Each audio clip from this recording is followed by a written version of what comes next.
So, what do Ryu and a man who supposedly himself in prison even though he was about to stand trial with all of the secrets of every important American on Earth have in common? They both get sucked by teenage... Yeah, wait, nope, hold up.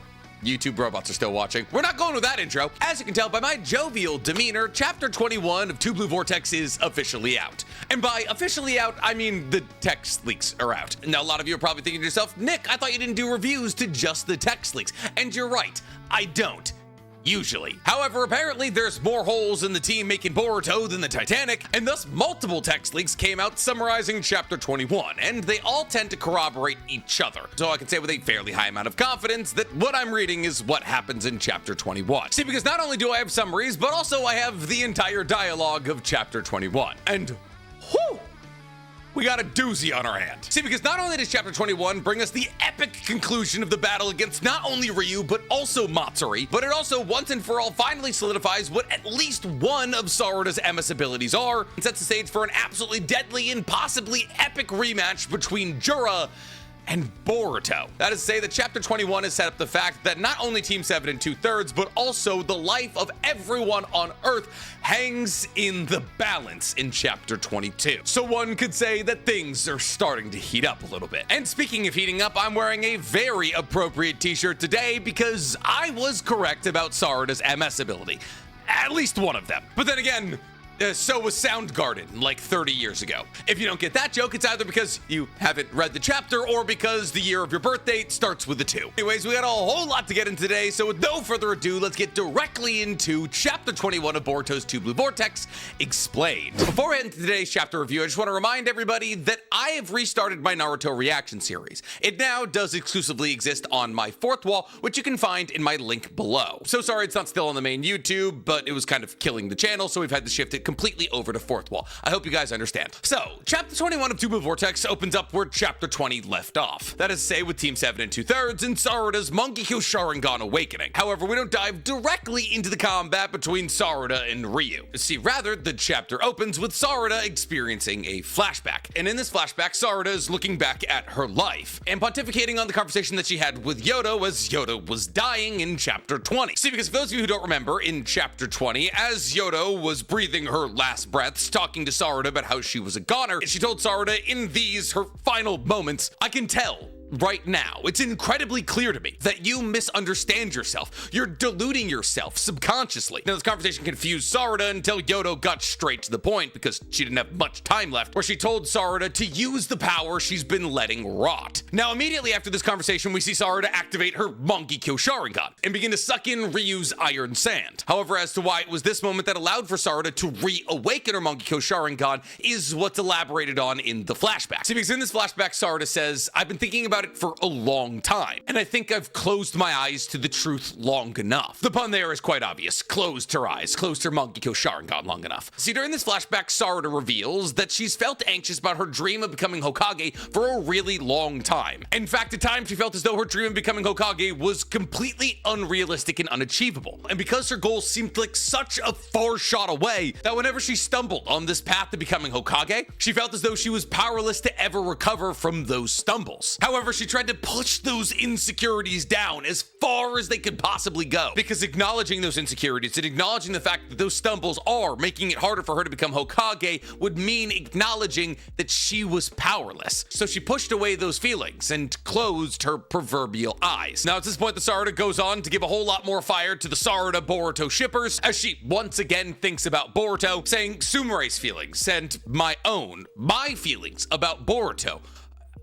Everything that I thought was a weakness, I denied. And without realizing it at the same time, because of that, I was denying the power inside of me. Now, I think this is a really interesting conversational point around the Uchiha legacy and how it ties into the usage of the Sharingan. See, basically what Sarada is saying here is that she's been so singularly focused on trying to become the Hokage that she's tried to push aside anything that wasn't that task. And and therefore anything identified as superfluous or irrelevant was shoved out of Sarada's life. And one of those superfluous things was just Sarada's emotions. However, as we know from the conversation that Tobirama had during the 4th Great Shinobi World War, the power of the Uchiha is inherently tied to their emotions. And thus Sarada, focusing solely on becoming the Hokage and thus shoving everything that could possibly spurn her emotions out of the way, was actually limiting her ability to level up her Sharingan. And this is incredibly consistent with everything we've ever seen from Boruto. Sarada awakens her Sharingan when she sees Sasuke for the first time in years, with love. She awakens her Mangekyo Sharingan when crying in Sasuke's arms, begging him to go get Boruto. And right now, in this moment, right here, Sarada is reawakening her Mangekyo Sharingan when watching a friend of hers, Yodo, slowly but surely die. These 3 emotional peaks for Sarada represent the 3 awakenings of her Sharingan. And it also perfectly explains the reason why her Sharingan growth may seem slightly limited, as Sarada is very atypical amongst the Uchiha. She's no nonsense, non-emotional, and detached from pretty much everything. However, after this conversation with Yodo and the introspection about her own past, those days are gone. And now, by allowing herself to feel the things that she pushed out of her life in her pursuit of becoming the Hokage, she'll be able to level up. Now, at this point, it's worth noting that Sarada is saying all of this out loud, and thus Ryu chips in and says, "You keep prattling. What are you even chattering about?" But before he's able to talk even more smack, he realizes that Sarada's MS ability that stands in the sky as a black hole of sorts is doing more than just sucking in his iron sand, as he begins to realize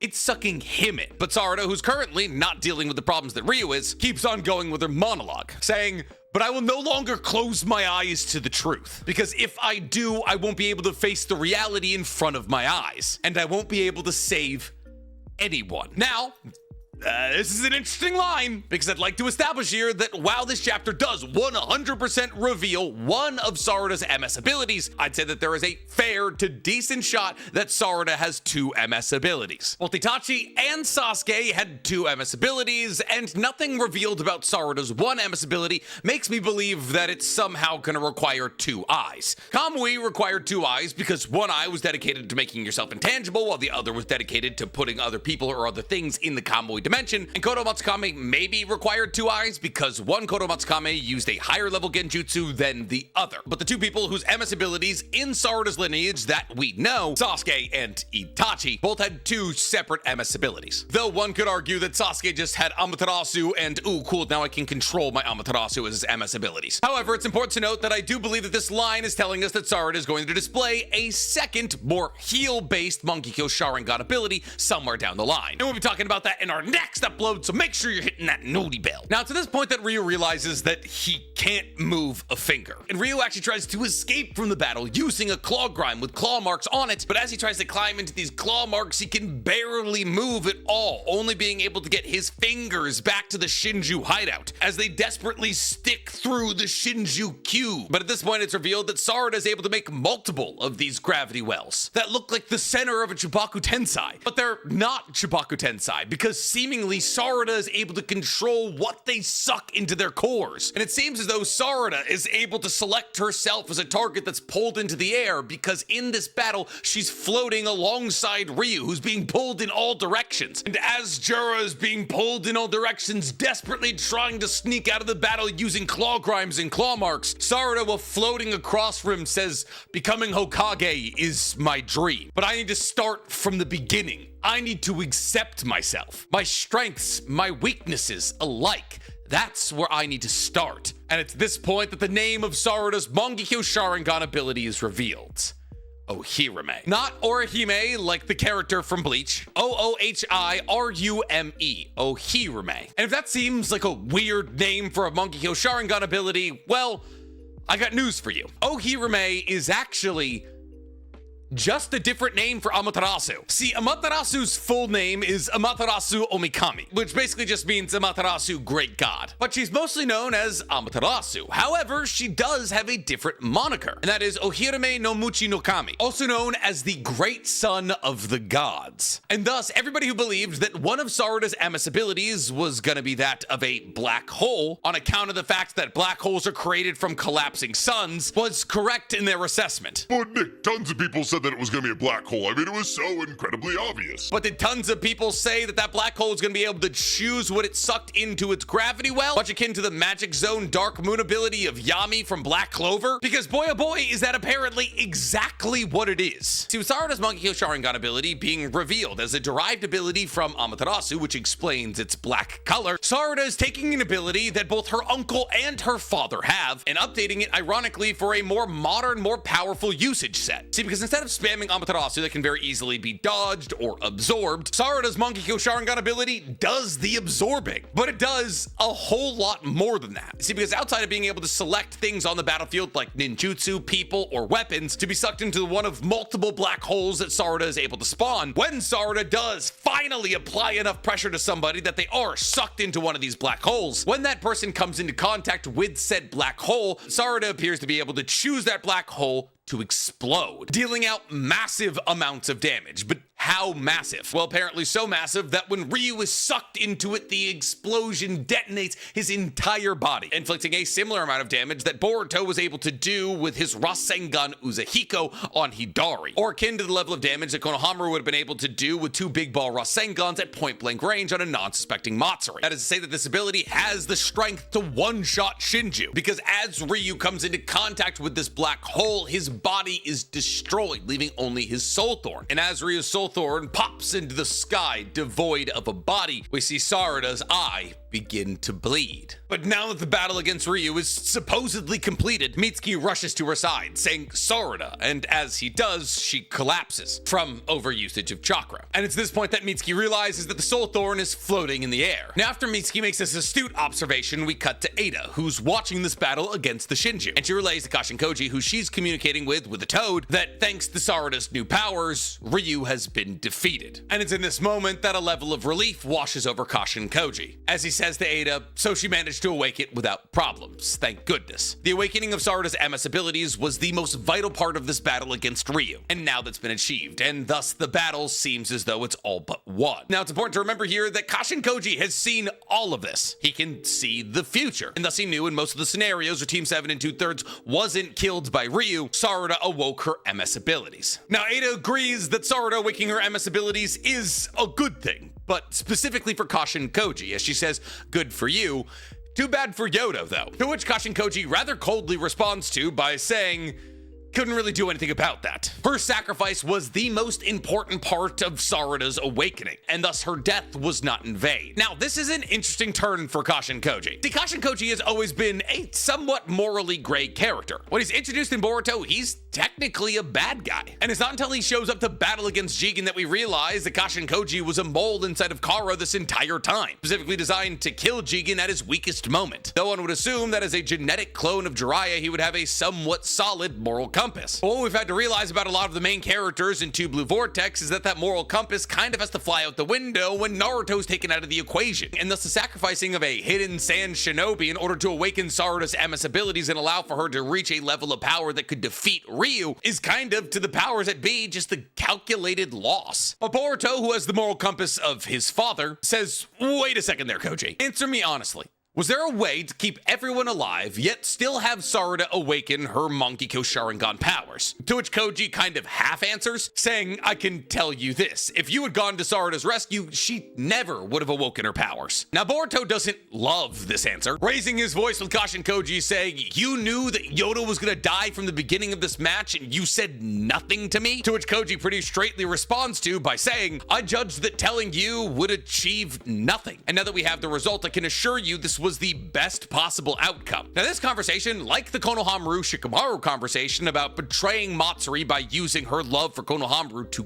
kill her, is another very interesting conversation because really nobody's right or wrong here. Kashin Koji is the only person who can see the future, and it appears as though to Kashin Koji, really the only futures that saw a victory for Team 7 2/3 saw the loss of Yodo. Ties into the fact that Koji has already told us that the more people he tells about the future, the less likely they are to happen, and him not telling Boruto any of this makes a fair amount of sense because Boruto would have just flown off the handle and teleported to them, which would have brought Jura into the equation, making the situation worse for everyone. But at the same time, Boruto deserves a shot at making sure that people don't die. That's what heroes and main characters do. They take the slim chance that saves everyone. But Boruto keeps on pressing Kashin Koji, saying, what about Konohamaru-sensei? Is he going to beat Matsuri? Are you even listening to me? And it's this point that Kashin Koji snaps back at Boruto, kind of like a father talking to his son, saying, what about you? Do you listen to what I say? All Shinju share senses with Jura, something that we saw last chapter, as we saw Jura sitting in the Shinju hideout crying because Matsuri was crying and he was watching her cry through her Rinnegan eyes. Kashin Koji continues on by saying, if you show up in front of Matsuri, Jura will capture you faster than you can say Rasengan. You will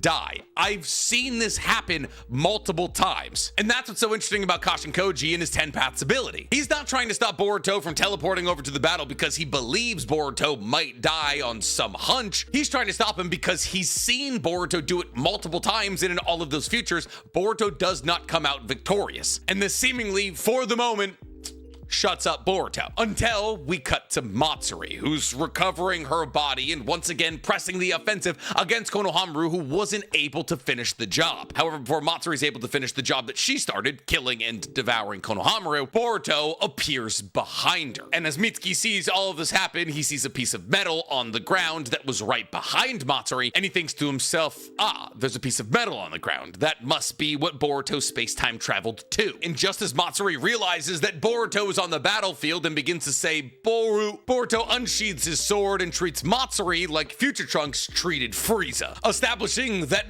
both of the Shinju on the battlefield that were battling against Team 7 and 2/3 have now been defeated, with Ryu disintegrated through the overwhelming gravitational pull of Sarada's MS ability, leaving just his soul thorn and nothing more, and now Matsuri being sliced into bits like she came up across Atomic Samurai, finishing the job that Konohamaru was unable to do with his dual Rasengan attack. And thus it appears as though Team 7 and 2/3 is in a good position to wipe out almost half of the Shinju, leaving only Hidari, Jura, and the Bug Shinju. However, before we're able to see Team 7 and 2/3 grab these soul thorns and destroy them, we cut to Koji, who's thinking to himself, no, that idiot. Is he trying to ruin everything? And it's at this point that it's important to note that before Matsuri was Julienne, she was able to see Boruto, and thus the person who shares senses with every single one of the Shinju. Jura saw that Boruto had entered the battlefield. And thus the final line of chapter 21 of Boruto's Two Blue Vortex is Jura saying,